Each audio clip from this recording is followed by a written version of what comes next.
Hello प्यारे बच्चों, आज की इस वीडियो में देखेंगे 8th ग्रेड अभ्यास पुस्तिका सत्र आपका 2025-26 की आपकी न्यू बुक है। कक्षा 5 विषय हिंदी। तो प्यारे बच्चों, आज की इस वीडियो में देखेंगे कक्षा 5 के बच्चों के लिए जो ये वीडियो है। तो आपको जो है इस वीडियो में लास्ट तक बने रहना है, जिससे कि आपको सभी प्रश्नों के जो है संपूर्ण सॉल्यूशन आपको मिल सके। कक्षा 5 विषय हिंदी।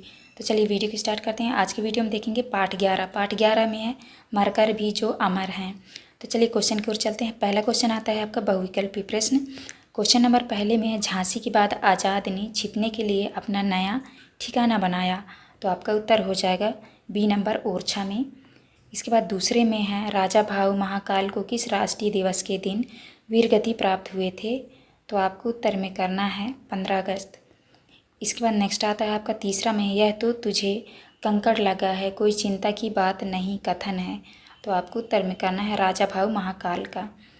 चौथा प्रश्न है, निस्पंदन शब्द का क्या अर्थ होगा। तो आपको उत्तर में करना है स्पंदन। इसके बाद नेक्स्ट क्वेश्चन आता है आपका पाँचवें में, कठिन संघर्ष के लिए हम किस मुहावरे का प्रयोग करेंगे। तो आपको उत्तर में करना है लोहे के चने चबाना। इसके बाद आता है आपका रिक्त स्थानों वाले प्रश्न। तो प्रश्न क्रमांक 6 में आपको भरना है पिस्तौल। 7वें में भरना है आपको परितंत्रता। 8वें में भरना है आपको अखंडता। आप इस तरह भर लीजिएगा। इसके बाद 9वां में है, 9वां में भरना है आपको भारत माता। और 10वें में भरना है आपको अनुनासिक। तो आप इस तरह भर लीजिएगा। इसके बाद नेक्स्ट क्वेश्चन आता है आपका अति लघु उत्तरीय प्रश्न। प्रश्न क्रमांक 11 में है, हमारे राष्ट्रीय ध्वज को तिरंगा क्यों कहते हैं। आपको उत्तर में करना है हमारे राष्ट्रीय ध्वज में 3 रंग हैं, इसलिए इसे तिरंगा कहते हैं।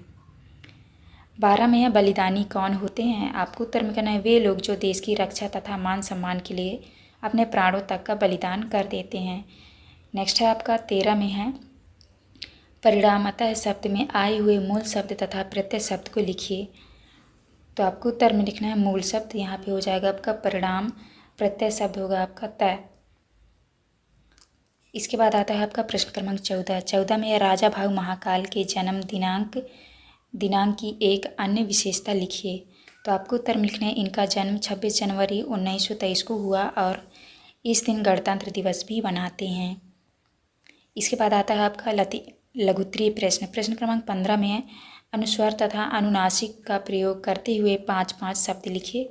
तो आपको उत्तर में लिखना है अनुस्वर शब्द, अंक, यंत्र, तंत्र, कंगन, नंदन।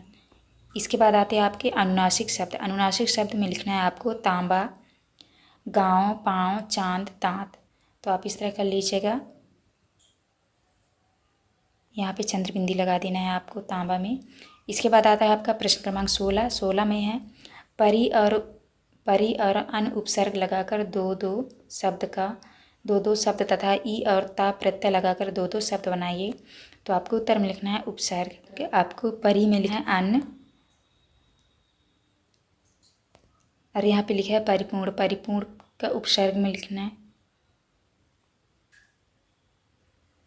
यहाँ पे लिखा है परिपूर्ण। परिपूर्ण के आगे लिखना है आपको अनजान, परिणाम, अनभिज्ञ। इसके बाद प्रत्यय लगा के लिखना है आपको, यहाँ पे लिखा है ई और यहाँ पे लिखा है ता। तो आपको लिखना है भारतीय। भारतीय का हो जाएगा मानवता, शरणीय, राष्ट्रीयता। तो आप इस तरह लिख लीजिएगा। इसके बाद आता है आपका प्रश्न क्रमांक 17। 17 में है, झांसी में रहते हुए आज़ाद के जीवन में आई परेशानियों को संक्षेप में लिखिए। आपको उत्तर में लिखना है झांसी में आज़ाद एक खोखे में रहते थे तथा खाने का कोई भी ठिकाना नहीं था। उन्हें भारी आर्थिक कठिनाइयों को सामना करना पड़ा। कभी कभी तो दिन भर में चने चबाकर ही गुजारा करना पड़ता था। इसके बाद नेक्स्ट आता है आपका प्रश्न क्रमांक 18। 18 में, राजा भाऊ महाकाल को तैरने का शौक़ था। आप अपनी किसी एक रुचि के बारे में बताइए। तो आपको उत्तर में करना है मुझे पढ़ना पसंद है। मैं अलग अलग विषयों की विभिन्न लेखकों की किताबें पढ़ता हूँ। मुझे धार्मिक तथा साहित्य की किताबें पढ़ना भी अच्छा लगता है। इसके बाद आता है आपका दीर्घोत्तरीय प्रश्न। प्रश्न क्रमांक 19 में है, निम्नलिखित बिंदुओं के आधार पर राजा भाऊ महाकाल के बारे में बताइए। तो आपको उत्तर में लिखना है जन्म, शिक्षा, बचपन, स्वतंत्रता आंदोलन, निधन। तो आपको लिखना है पहला है जन्म 26 जनवरी 1923 को हुआ। दूसरे में लिखना है शिक्षा, इन्होंने कक्षा 4 तक उज्जैन में शिक्षा प्राप्त की। तीसरे में लिखना है बचपन के बारे में, राजा भाऊ महाकाल को बचपन में व्यायाम करने नदी के प्रवाह विपरीत तैरने और घूमने का शौक़ था। चौथे में है स्वतंत्रता आंदोलन। गोवा मुक्ति आंदोलन में राजा भाऊ ने द्वितीय जत्थे का नेतृत्व किया था। पाँचवें में है निधन। 15 अगस्त 1955 सिरे में गोली लगने से वीरगति को प्राप्त हुए। इसके बाद आते हैं आपके प्रश्न क्रमांक 20 में किसी महान व्यक्ति या स्वतंत्रता संग्राम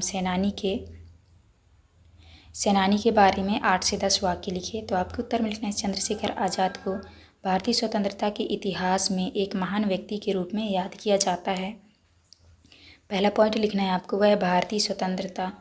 दूसरा पॉइंट में है वह भारतीय स्वतंत्रता संग्राम के अग्रणी सेनानी और योद्धा थे। तीसरा में चंद्रशेखर आज़ाद का जन्म 23 जुलाई 1906 को मध्य प्रदेश के झाबुआ जिले के भाभरा गांव में हुआ था। चौथा पॉइंट में है चंद्रशेखर आज़ाद ने इंकलाब जिंदाबाद नारा दिया था। पाँचवें में चंद्रशेखर का नाम पहले चंद्रशेखर तिवारी था। छठवें पॉइंट में चंद्रशेखर बचपन से ही साहसी और विद्रोही स्वभाव के थे। सातवें में है उन्होंने 15 साल की उम्र में ही कोड़े की सज़ा का सामना किया।